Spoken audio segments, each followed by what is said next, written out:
for all workers. Happy Workers' Day, everyone. But it's also an opportunity for us to learn, refresh ourselves. Since this Lunch Hour series is not work related, it's something we try to do during our lunch hour, once a week, every Thursday. I thought it's appropriate for us to have it even on a public holiday Thursday like this. So if you have remembered to join us on any of our platforms, thank you for being here. We're on LinkedIn, we're on Facebook, we're on Twitter, we're on Zoom as well, and YouTube. So thank you for joining us, making the time to be here today. And I remain Paul Erubami, excited that I can share this moment with you and talk about a topic that is so dear to my heart, something that I'm so passionate about, sustainability in the facility management space. So if you are here for all walks of life, FM, real estate, property, banking, finance, corporate sector, whatever's your primary domain, so welcome, because you're all going to learn something from this session. Okay. Before I delve into the topic in details, I'd like to just give us some quick reminders. The FMMC 24 class starts in 11 days time on May 12th. Happy new month, everyone. It's 1st of May 2025. And this year has been an exciting and interesting year so far. 4 months down, 1/3 of the year is already gone. And I hope we are on course as individuals, as professionals, in our families, in our businesses, with our plans and goals for the year. Okay. One of the key aspects of our development that I want to stress is that of learning and growth. Okay, so we must all have plans in place to learn and grow intellectually and in other aspects of our lives. So if you're here, yes, welcome. If you have taken the FM diploma in the past and you're moving up in your career, or getting by in the economy, congratulations and kudos. We want you to be our ambassadors in recruiting others for the FMMC diploma. We have a very low recruitment numbers for the FMMC 24 so far. It's just 11 days to go, and I can tell you this is the lowest number we've ever recruited for the program. So we need all the help we can get to talk to those in your industry. Just share our flyers, share our posters, come to our social media platforms, LinkedIn, Facebook, Twitter, YouTube, all of them, and just click and share, because that action leads to more people seeing the information that's going to lead them to take the step to go on this path of progress that you have made. And if you've been thinking about taking this program for a while, you've been back and forth through our free training, been following our launch hour program, and you have still not done it, I would encourage you, this is the time. The price you see on the website, Max-Migold.com/promo or promo.facilitimanagementcourses.com are the prices, the current prices. But for this batch, we are accepting the old price. So instead of paying $750,000 plus 25,000 registration for the virtual program, you can pay just 550,000 and 15,000 registration for the virtual program. And instead of paying 950,000 naira plus 25,000 for the 975,000 plus 25,000 for the physical program, you can pay just 750,000 naira plus 25,000 registration for the physical program. So that's the price that will be running for the last year or so. And it's going to end with this batch that is starting in May. So let's take advantage of this opportunity, of this low price, and step in, okay, and take advantage of this program. So that's by way of announcement and reminder. I'll go straight into today's session: sustainable facilities, practical steps towards greener buildings. As a preamble, I know it's it's widespread now. People are, becoming more aware of sustainability and green concepts. So when we're talking about greener building, we're talking about more sustainable buildings, right? Which means the impact on the environment is reduced by the presence, or not as complicated, or not as negative as a typical building for the building that you manage. In this session, we want to talk about why sustainability matters, and then take you through some practical, actionable steps, things you can do right now to start on the path of sustainability and efficiency, in managing your facility. Okay. It's not something you can do on your own. No matter with your best intentions, you still need the stakeholders. And so we're going to talk a little bit about that, and then how to ensure that we align sustainability goals with regulatory standards and corporate responsibility. Organizations now are really, really going for sustainability. It's not a big deal. Some organizations probably didn't think about sustainability because they've been mostly on the survival track. But when that survival takes them to a point where they now need to probably seek funding, probably put together a board, probably get involved in some initiatives and start becoming part of being part of larger groups, professional associations and bodies representing organizations in different industries. They begin to hear about ESG, environmental, sustainability, and governance. And that becomes a new benchmark for gauging whether your organization is standard, a good company to invest in, to work in, to do business with. And that drives the organization back to you, the FM, because when we deal with sustainability in organizations, the physical infrastructure is at the heart of your sustainability, because your impact on the environment is born out of your physical presence. Of course, even the virtual presence, like if you have cloud servers and services that are provided by organizations, third-party organizations in other parts of the world, they still need to be located in some physical location, right? So our thinking in regards to sustainability should not just be that, oh, we are trying to be sustainable with all we do, but we don't care what the third parties do, right? So if I'm buying a service or a good from any other organization, I want to also be sure that they are sustainable, right? Because at the end of the day, as the end user of that goods or services, I am the one that should be the burden accumulates into the point where I now receive that goods or service. So if someone is not sustainable across that value chain, I am now ultimately accountable for that impact on the environment because I ordered that item or service, I used it. So sustainability is multifaceted, and we cannot deal with it only internally within our organization. We'll be talking about that in a bit. So sustainability as a concept became largely widespread when the United Nations got involved, set up the Commission in 1986 to look at the future of the world. The world has come through thousands of years, and at some point, there's going to be an end. There's a life cycle to the world, right? But how much further will this whole earth that we inhabit run? If we continue at the pace of consuming its resources and polluting it as byproduct of that consumption, how long more do we have before we lose the earth? So that's a major question that leads people to want to ask, how can we start becoming sustainable? How do we start becoming more efficient in the way we use resources on the earth? Because there are two sides to that.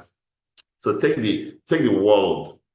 as a tank where you draw all your resources from. You want to eat, you pull in and you get food to eat. You want to drink, you pull in and you get, water to drink. You want to cool yourself, you create some contraction on that same tank, and then cool air blows on you. You want to defecate or excrete or throw away waste. It's inside that same tank that you put it inside, right?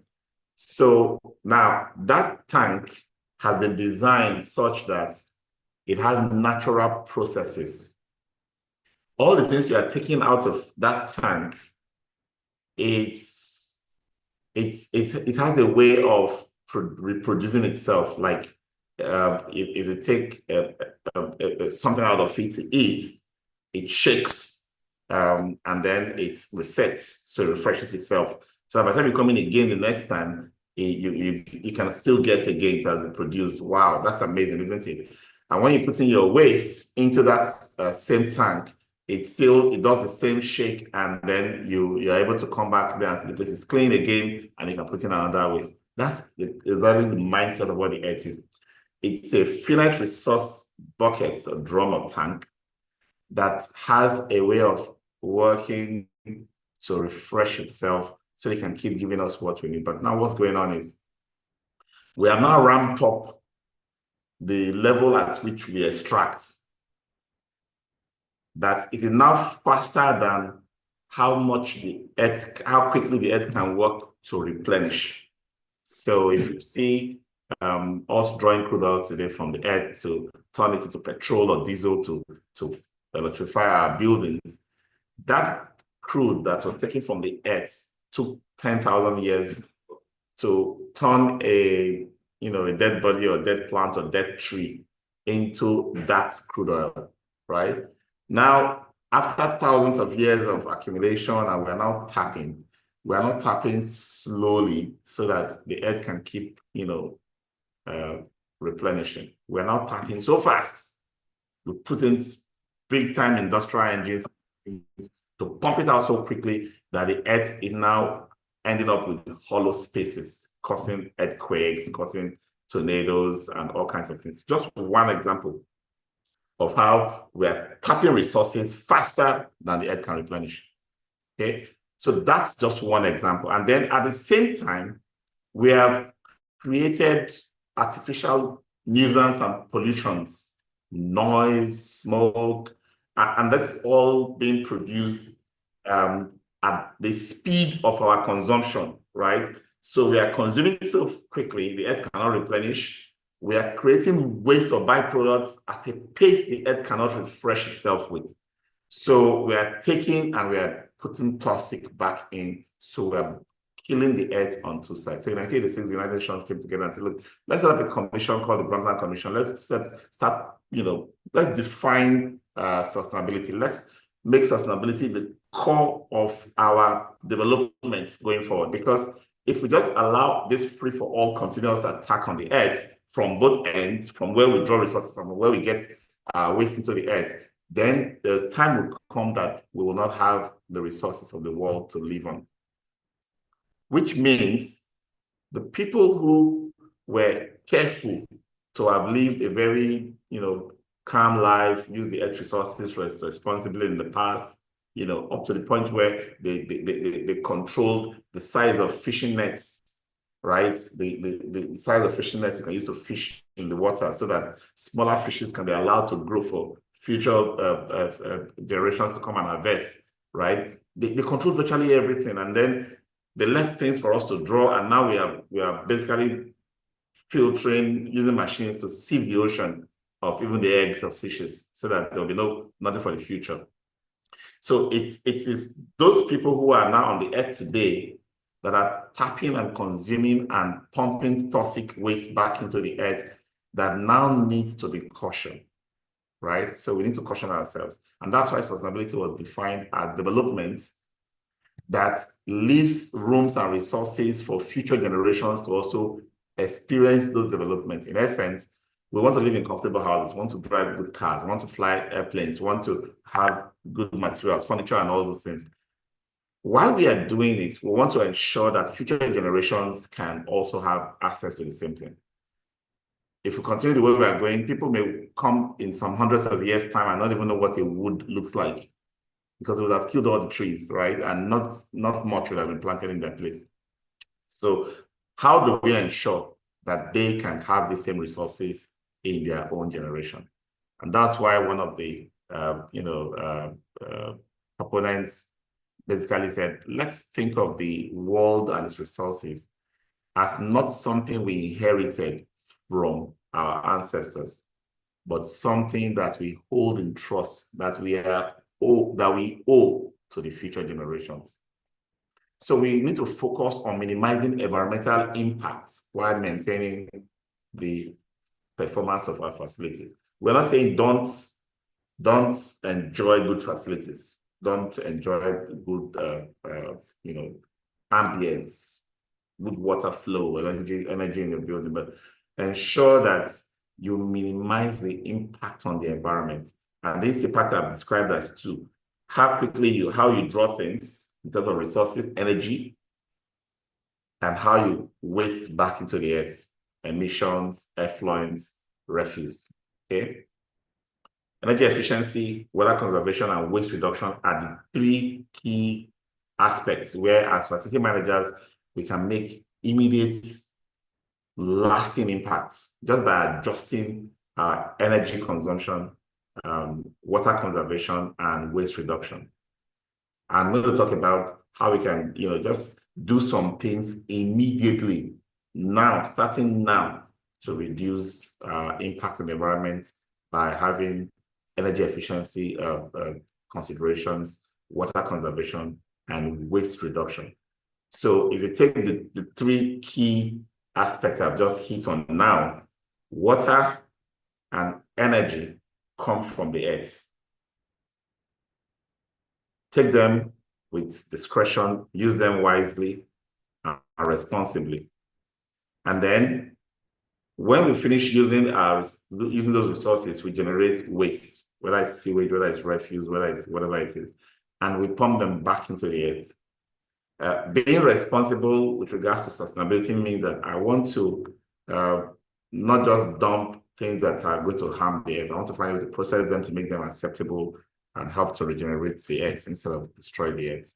So on both ends, water, energy, and waste serves the purpose of sustainability. And then the focus on the occupants, the people that use our facilities, the health, safety, security, and the well-being of individuals using our buildings is all part of sustainability. Because we are not doing sustainability because of just the economic considerations, because of the cost savings. No, we are also doing it because we are trying to be socially minded. There's a triple bottom line considerations for organizations now in terms of how successful an organization is. In the past, it used to be how much money have they made, who's the richest man in the world, and things like that. But now, the world is now so conscious of sustainability to the point where we now begin to expect organizations to generate reports on sustainability metrics to show how successful they are at being sustainable, right? And this requires them to be humane or people-focused and conscious of the well-being of people, at the same time, the impact on the environment. So we want to make profits, yes, the economic bottom line, but we also want to ensure that the reason why we are doing most of the economic activities we are doing is people, and the impact on people should be not negative, at least net positive as much as possible. Every organization must set goals regarding these three goals: environmental, social, and economic goals. We want to make profits. That's one of the first goals we set. It's so almost normal, that every organization sets up goals, whether profit or non-profit organization. But when it comes to the social and environmental goals, very few organizations are in this space trying to set goals in this area. And like I said earlier, you get to a point as an organization where you come under scrutiny, whether by regulation, the building code, or by industry impact and influence, or just because you want to grow to make more money. You start hearing things that demands that you go back and improve on your ESG, the environmental sustainability and governance issues.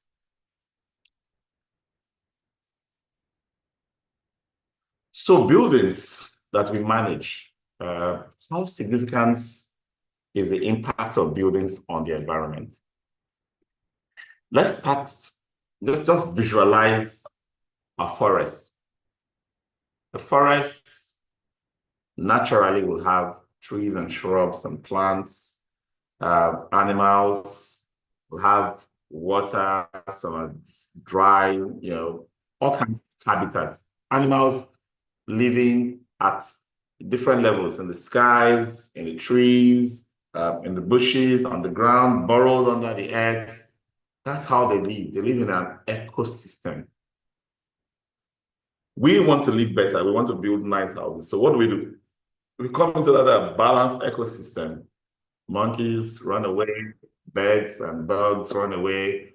We dig right in by cutting down the trees, clearing the space, filling swamps and waterlogged areas, and then drilling and casting and building our structure.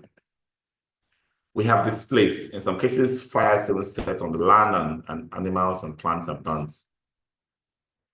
We finished doing all that destruction without thinking about, wait a minute, we met animals living here.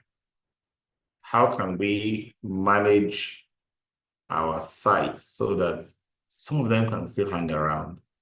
Monkeys can hang around, squirrels can hang around, birds can come around, a water fountain in one area or a pond can help to maintain certain, animals and plants around that kind of environment.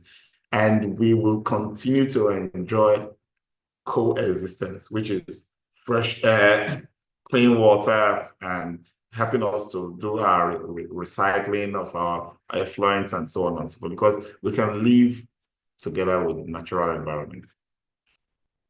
So when you take water and energy and consume, and in the process of consuming, you create waste and effluent, and you do nothing about preparing it in the little way you can before you pass them back into the environment so that they can be useful again in the environment, you are harming the environment. If you take diesel and petrol and you just plug into the grid, which comes from gas power generators, you may not be the one directly releasing the CO2 emission into the environment. Whatever is generating, it brings it in. If you're the one generating in your site with a diesel generator, then of course you're the one emitting that carbon into the environment. So what we're basically saying here is the process of running a facility creates continuous impact on the environment, continuous negative impact on the environment. So what we're trying to do here is, as facility managers, do you need to generate that much waste? Ask yourself, what can I do to reduce the waste I'm generating right now? What can I do to treat the sewage to make it able to flow in the gutters and join the streams? What can I do to my energy consumption to identify the areas of wastage so I don't waste? Because that's the foundation of energy efficiency. We are wasting so much of the energy. Energy is being used to power spaces that are not being occupied. Processes are being allowed to run for longer than they should, and so on and so forth.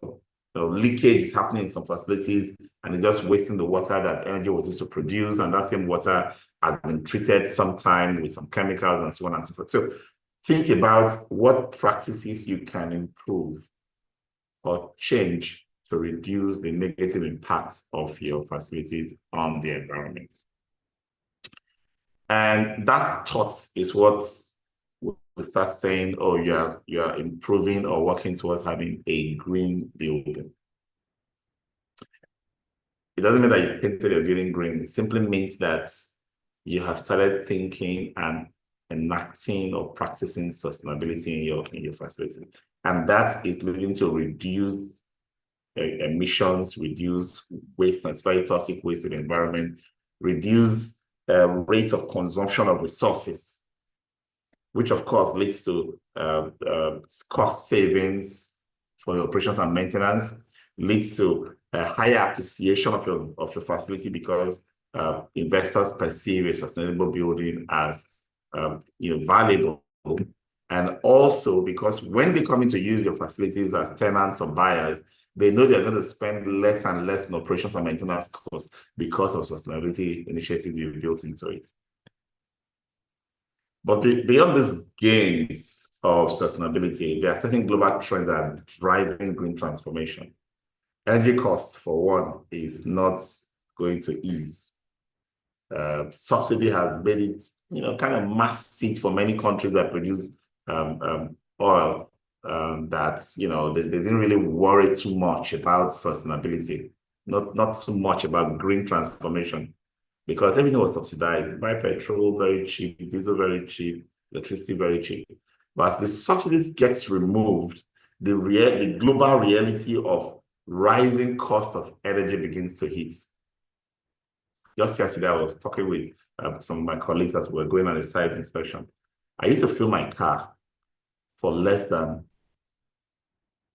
3,000. Then it became 13,000. And now I'm needing 70,000 to fill the same car. The same car in how many years? The costs are not, all those, it goes down by 20 naira, goes up again by 30 naira. This is the new reality. The costs are going up.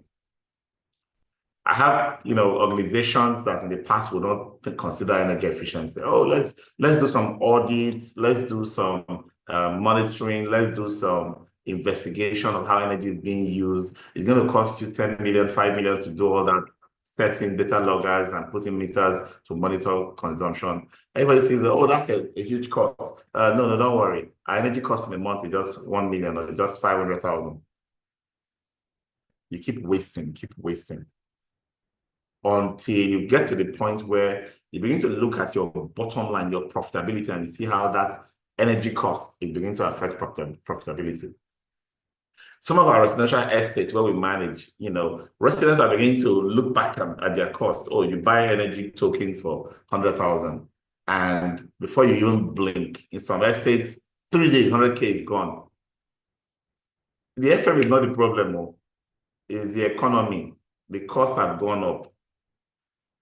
Sometimes they force the FM to reduce the tariff rates on the vending system. You reduce it, but you can't recover the cost. So they have to find a way to contribute to recover the cost, buy diesel and pay the bills when the bills come. So this is our reality. Costs are going up. So if you don't like yourself to do sustainability because of people, because of the ethical considerations, consider the impact on your wallet and do something about it. Okay?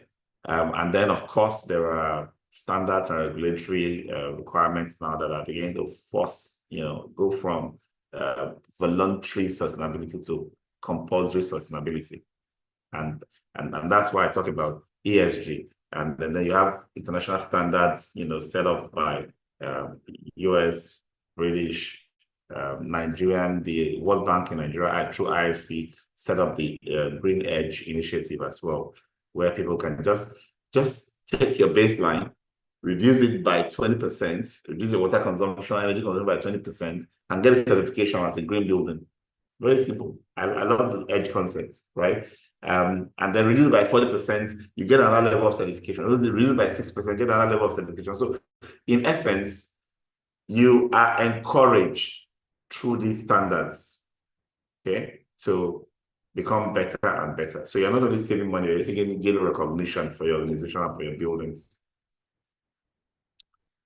So we talked about energy efficiency. One of the biggest areas of energy consumption are cooling and lighting.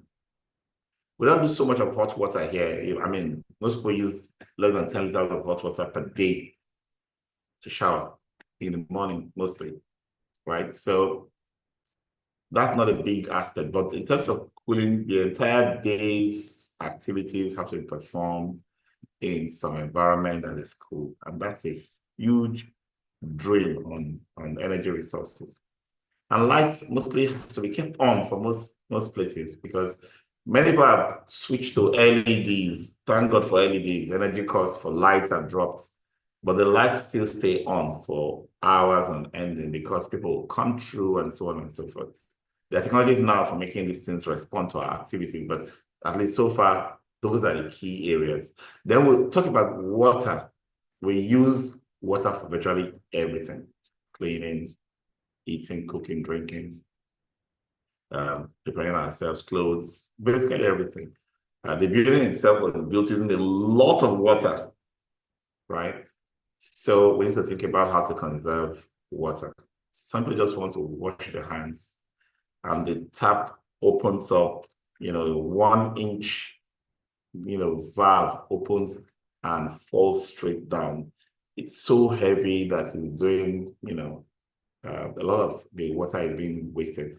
The 20 seconds or 30 seconds you wash your hands, you've lost a bucket of water because of the weight of fluid. So think about that. And then the materials that we use in our operations and maintenance, how are they impacting the environment? The oils, the glues, the paints. Some of them are toxic. Some of them are volatile organic compounds that affect human health, affect the ozone layer. Just recently, I was in the office and I perceived something. An AC technician who was going to work on an air conditioning system in the conference hall was basically just releasing gas into the internal atmosphere of that space. It was choking and draw attention. I said, look, dude, this gas can be trapped. It's just mental or technical laziness that makes you want to just open the valve and release the gas into the atmosphere. We should think about such work practices as well as the kind of materials we use for our facilities. There are some gases that have been outlawed, banned from being used in refrigeration, but those refrigerators are still in use. So think about upgrades and changing, not like for like, but something that is more sustainable when you're making the change or your improvement. I've talked about these standards, certifications. If you have got to that point where you've metered and measured and you have record and data of what's been happening regarding the key metrics: energy, water, refuse, health of people, impacts of toxic and other greenhouse emitting gases in your facility. You have those measurements and you start working to reduce them. Start gaining data on the percentage reduction for those sustainability aspects. Then you can approach any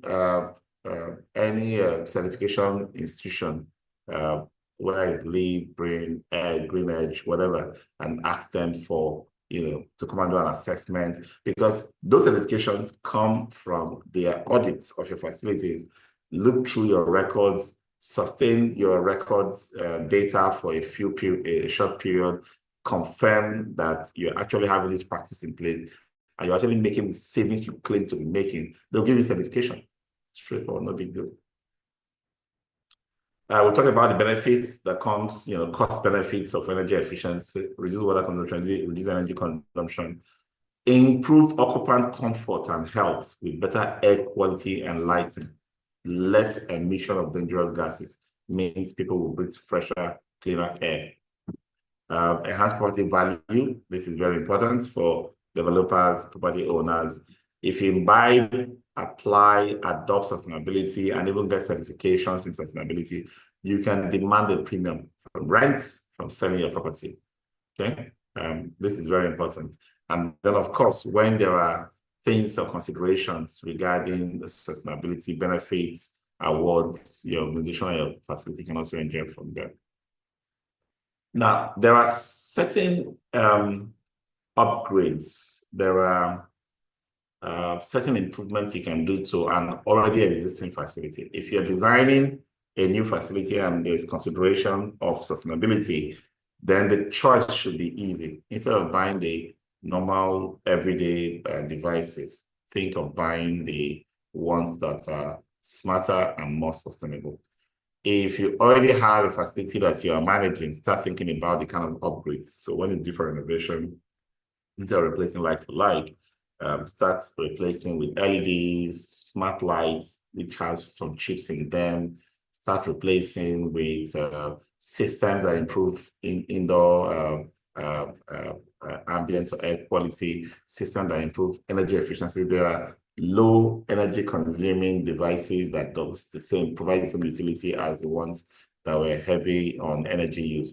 They may cost more. People invented them and they want to benefit from their patent or from their wisdom. But for you, the buyer, don't look at that high cost. Do your analysis, your cost benefit analysis, and decide whether it is worth your investment. Because at the end of the day, you are not only going to save on the cost of running, energy costs over its life cycle, but you are also going to benefit from the sustainability credits you're going to inherit from using low energy consumption devices when doing your retrofitting. The bottom line in all of the things I've been talking about is for you to know how sustainable you've been, to start improving your sustainability, establish a gap between where you are in sustainability and where you want to be in sustainability, like creating a vision and mission for sustainability, starts with real-time data. You must know what your baseline numbers are, how much energy is being consumed, how much energy is being consumed in these, that, and that areas. Think about all that. How much water is being consumed? How much water is being consumed in these, that, and that areas? How much of these resources are being consumed per, think about the metric, per person, per square meter, per production. You run a factory and something is produced and this 10,000 liters you normally fill up every morning and just go into that production. But at the end of that production, you need to know how much liters of water goes into one. Water comes in, some washing takes place, that water goes to waste, goes to one place, there's some grinding and mixing with more fresh water. It goes to another place, there's some processing, molding, and casting with another water to cool certain parts, and so on and so forth. All that water divided by the number of outputs that come out of that process, and that's how benchmarking starts. If you don't have the data that connects total energy by products produced or people served or square meters covered, same thing with water, same thing with other inputs into your facilities, you can't have the data to establish where you are so that you can start improving. So by the time we get to renewable energy options, things that you can start doing to change your sources, you would have done efficiency first. That's where monitoring, that's where all of those efficiency audits we talked about. So don't jump into solar. Anytime I hear somebody, oh, we're going to invest in solar, my heart breaks because that is not the first step. In fact, renewable sources should come in after you have become sustainable. Cut out all waste. Be fully able to account for all energy, water, and refuse. All individually, know where each one is. You are already sustainable by the time you are choosing to go renewable. Okay, so let that sequence be there. Let it be that you've already done efficiency in your system. Because at the end of the day, renewable sources are going to be more expensive, well, in the short run, because life cycle assessment proves that they are less expensive. But you will not use that high investment to be powering waste because you've not done efficiency. Okay, so they should come last, whether it's solar power panels, whether it's wind energy, whether it's geothermal systems, whether it's energy storage, like batteries that store energy for later use. All of these are different renewable energy sources that we have access to. In Nigeria, I think the most common one is that solar, because we have an abundance of the sun. Most people have a roof or some kind of shed you can put solar panels on, and we just need to tap into that opportunity. Once that efficiency has been achieved, then yes, renewable is the next thing. Now, on the storage, on the storage, think again about sustainability of storages, because by themselves, they are not sustainable. Storage systems, especially batteries, are useful for when you are trying to use a sustainable renewable energy source for another time when that renewable energy source is not available. But think about the viability of that battery. How long would they last? If you have to replace them at such high cost again, and then create pollution from their life cycle process, from how they are sourced to how they are used and disposed of, then you may see a lot of gap in sustainability in those applications. Can you use the sun directly when it is shining? Right? So systems that integrate solar into synchronizing panels directly. You have a lot of solar panels, and you have all the charge controllers and all the components that make up tapping energy from that source, and putting that information or data or that energy right through a synchronizing panel, a digital panel that assesses load and considers multiple sources: the solar, the grid, and probably your generators as part of its sources of energy to meet the demand, and prioritizes renewable, which is solar, before going into the grid, before going to put on the generator. That's the way you would have used more renewable energy as at the time it's being produced, and there'll be no need for that excessive storage that might not be sustainable. All right, in terms of the waste, refuse, sewage, we need to be also sustainable in how they're used when we gather them.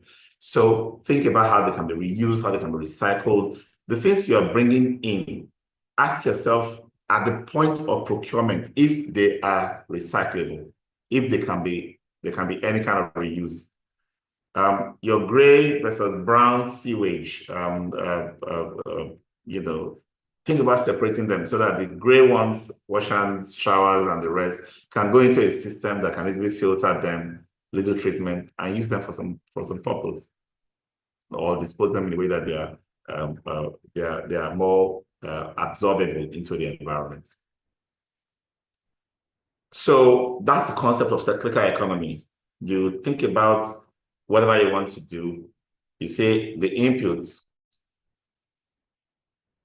the process will lead to some kind of outputs that should go into something else that can go through that process continuously, so that production is done for that first input.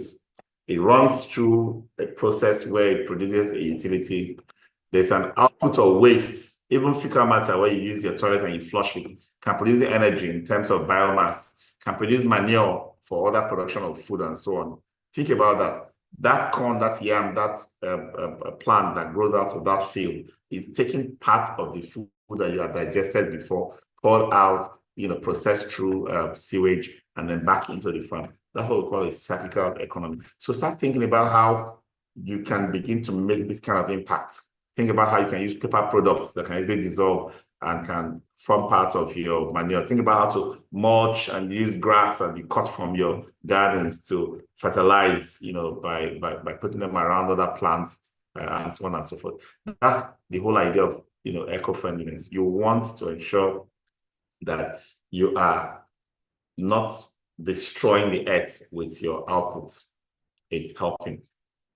And then I said this before, an organization cannot be in a silo dealing with sustainability. You have to think about the other people that will contribute to your sustainability. The inputs you buy in go through their own processes. You need to be sure that they're also sustainable. So even if I am sustainable and my vendors who are coming to serve me are not sustainable, probably using children to work, or probably using certain dangerous chemicals to produce the items they're going to deliver to me and so on and so forth, then I am no longer sustainable because I'm the one buying their services. So I must find a way to look into the sustainability of the value chain that provides the resources or materials or tools that I'm bringing in. Sustainability also is not something that you, the FM, will, you're the champion, you do everything. Because if people just don't get along and buy in management don't support sustainability initiative, and your building users don't have a connection, an interest in sustainability, you can't succeed. So asking feedback, getting their inputs, getting them involved in initiatives so that they can, say, yes, this makes sense. We'll put up our lights, we'll put up our ACs, for example, and so on and so forth. It creates that shared ownership of the vision. And people that feel they're part owners of anything will do their bit to make sure it doesn't die. So we need to find a way to create that culture of sustainability where we all contribute to sustainability, where we all see ourselves as part of that process of generating ideas, of taking little actions that can lead to more sustainability. But the bottom line for all of this is that we must have an approach, a communication approach. Sustainability can be easy for me to explain the way I've done in this session, but may not be very easy for everybody to explain. Some people are just not going to care about sustainability if you don't use the right communication strategies to get it, to them, convince them that sustainability is a way to go. And then, of course, we talked about the fact that there will be environmental regulations and standards to comply with. When you build a managed facility in a place like Lagos, where your sewage has an agency, your elevators have an agency, your energy conservation of fire, everything around you has one agency, one regulator or the other. You need to take time to understand what is driving this regulation, because at the end of the day, they all want to have a better environment for the state and for the country and for the people, right? I don't want one person to exploit to the point where you really feel sad. You get out in the morning on Monday and the smoke and soot from all the pollution taking place around you just creates an unhealthy environment. The agencies in charge of transportation, regulation, well, this vehicle is not roadworthy. Why? It's pulling out too much soot in the air, polluting the environment. They do that because they want one person not to destroy the others, and that's the whole idea of sustainability. So we should be on the compliance side. There should be KPIs, clear KPIs for sustainability and performance. Sometimes we come up with a bright idea, but we've not had a proper set of numbers or metrics to monitor the impacts, to even track and compare our baseline to where we say we are going with sustainability. So meter everything and have the data to report metrics. Because if you can't show the results using objective numbers from the last investment in multicolored waste bins that you've got the company to invest in and put around the office, you can't get the company to pay for water meters to meter all across the facility. So it sounds like, no, those are waste of money. So make sure you can report success clearly, okay? You can show how you are moving from where you are to where you set to arrive as, and take all stakeholders to that understanding through numbers. Okay, there's always need to continuously improve, on your efforts. As facility managers, we should think about eco-friendly practices in daily operations, energy efficient systems, reduce environmental footprints, advocate for sustainable sourcing to make sure our partners and vendors are also sustainable, that they're not bringing us things that are going to, make us accomplices in negative impact to the environment. Educate our staff and occupants on green practices to foster a culture of sustainability, and collaborate with stakeholders to ensure compliance with environmental regulations and drive continuous improvement. So that's our session for today. I hope you picked up one or two things that can make you a better facility manager, make you a better manager of people in your workplaces. Sustainability is actually a strategic level consideration. When you think about the strategy, tactical and operational levels of delivering facility management services, sustainability is at the highest. So if you want to really elevate your career to that high level, where you can now begin to talk like a CFO or CEO, where you can now begin to show high-level impact on an organization from your day-to-day operations. But you better start considering sustainability.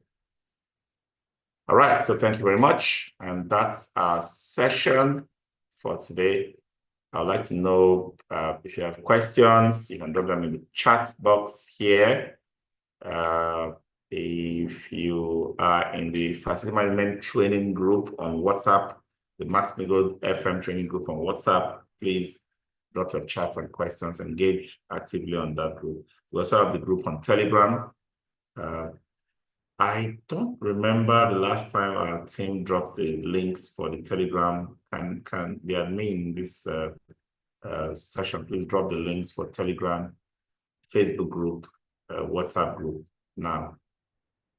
Okay, I see in the chats from previous sessions, the WhatsApp group.